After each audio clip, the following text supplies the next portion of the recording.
Hello guys, this video is probably going to be controversial just like my review on CS Prison Life. This video is just my criticisms on the game that I hope the developers improve on, so please be respectful in the comments. Anyways, there was this new Prison Life clone game that has really been very popular recently, called Prison Life version 3 by E2S Coco. And since I've made many videos reviewing Prison Life clones, I will review this game as well. So let's get to it.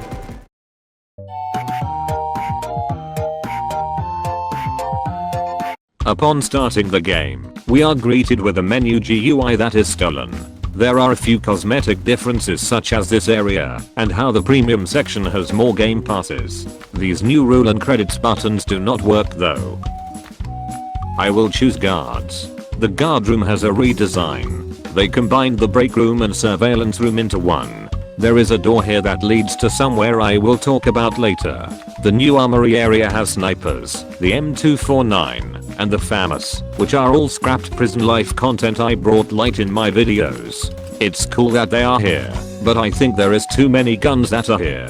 The redesign I think is worse because the main area feels much smaller, which gives a smaller confined space for inmates and cops to fight in.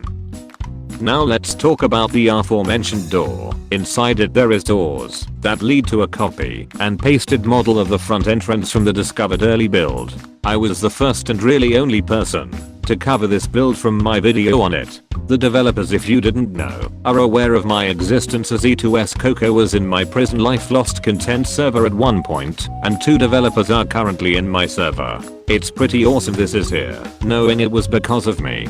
There is a building over here. First of all there is a storage room, which is a room only for decoration. It is neat that a crate can be entered in. On the other side there is not a car spawner, but a van spawner. I believe this van was based off of the scrapped Prison Life truck I discovered and mentioned in my videos.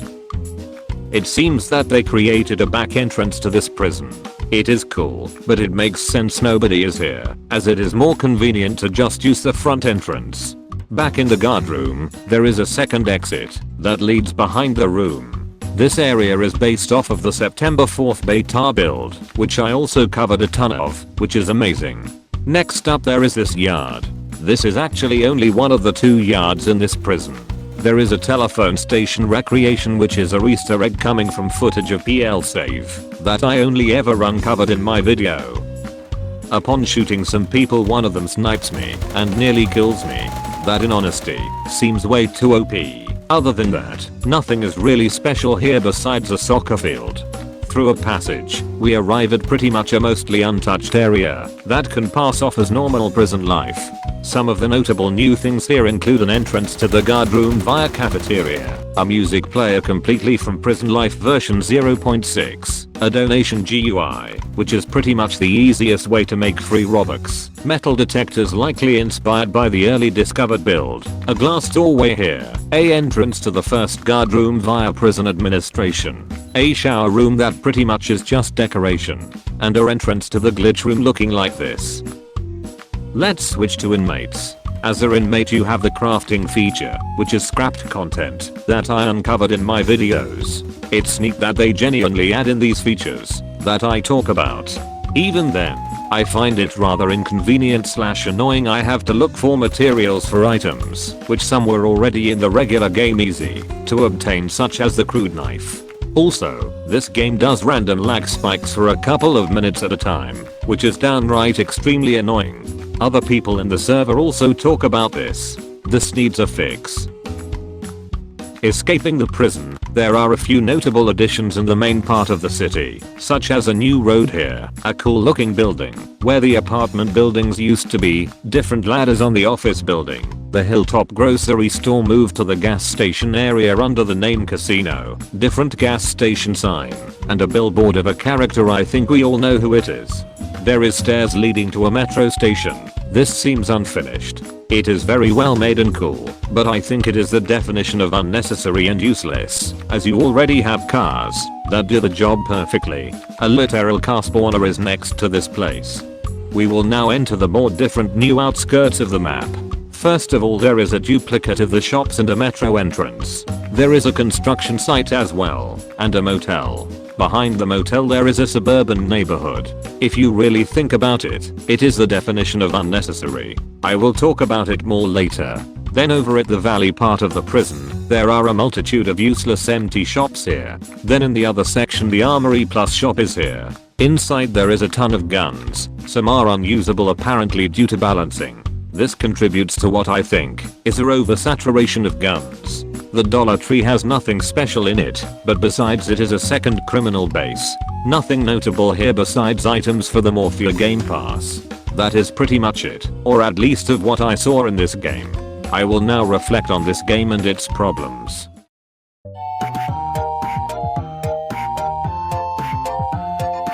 There are many problems with this game I have that I hope you hear me out on. First of all is the weapons. While it is amazing to see actual scrapped guns come to life as well as others, I think all it ends up doing is complicate everything more. The sniper for example deals almost all of your health in one hit, which is too powerful. It makes me think Aesthetical never added this gun, just because of that alone. There are too many automatic guns that it really just doesn't make sense. Regular Prison Life had a simple small selection of unique guns, which is what I think made the game more easier to understand, so I think the additions were unnecessary. The second problem is most of the new additions themselves. While it's neat to see all of these new buildings in the map, I want you to just genuinely think the question, is this even necessary? Like think about it. All of the action in the game mostly happens in this part of the map called the prison. These new buildings, that are completely empty, serve zero purpose, and aren't essential to the gameplay. The redesigned prison is also in my opinion not great as well. I think regular Prison Life's map was great, because it was extremely simple where everything was. In here, there are 2 yards, 2 guard rooms, and 2 entrances. Other additions such as crafting is awesome to see in, but you do end up realizing that it complicates things. These items are pretty weak and useless in their own, and forcing you to look for materials just to build these items are time consuming as well as useless. At least in regular Prison Life the crude knife was easily obtainable. The last problem about this game is the similarity with regular Prison Life. This cloned game uses stolen GUIs that are completely or barely altered compared to regular Prison Life. The code, while apparently being rewritten and not aestheticals, it definitely feels just like normal Prison Life. The only thing that was deliberately altered was the crafting GUI, which only has different colors and a arrow as the exit button. Since it's all the same as normal Prison Life, it makes this game as a whole not too special. At least the other Prison Life clones were different, usually for the worst, but was something different. We also can't forget to mention the game passes. I feel the prices they charge are pretty greedy, especially for a stolen game. I think they should at least let users use the same game pass from normal Prison Life. That is it for the reflection. Don't click off yet as we have one thing to mention, which are the allegations against the moderation team of the game.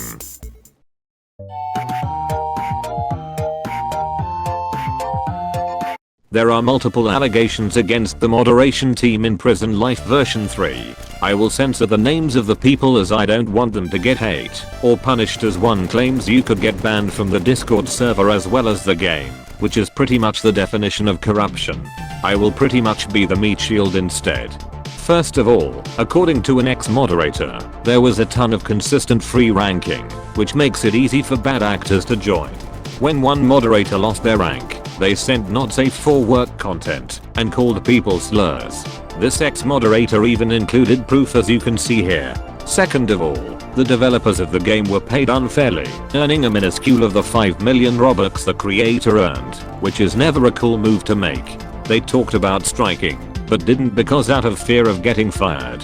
The last thing to note that isn't a allegation is that according to a developer, the reason for the excessive amount of useless buildings is because they're pretty much nothing really to add, so they instead to up to buildings that as well as make new guns. That honestly explains a lot about the state of this game.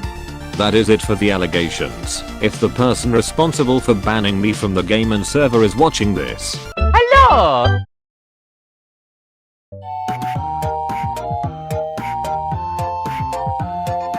That is it for the video. keep in mind this is about the problems of the game, and even moderation team as well, that I hope gets resolved in the future. If you want to try the game out for yourself, the link is in the description. If you didn't understand some of the scrapped content I talked throughout the video, there are many videos I've made on those subjects you can watch. Other than that, thank you for watching. Goodbye.